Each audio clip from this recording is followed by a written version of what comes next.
কেন?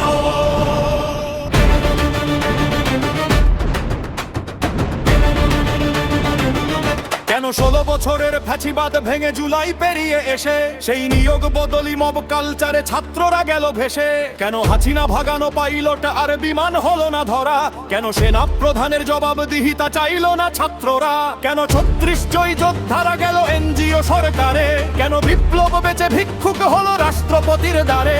কেন মুগ্ধ সাইদ লক্ষ জনতা দেশটাকে ভালোবেসে হায় জীবন বিলিয়ে সংগ্রাম দিয়ে পেল না কিছুই শেষে? যদি ঘুরে ফিরে দেশ চলে যায় চিরচেনা শত্রুর হাতে, তবে জাতিকে জাগিয়ে কি হবে কবির কথা গান কবিতাতে? যদি বঙ্গমাতার নাটুকে জামাই মন্ত্রিত্বটা পায়, কেন চির প্রতিবাদী আবরার হাদি অকালেই ঝরে যায়?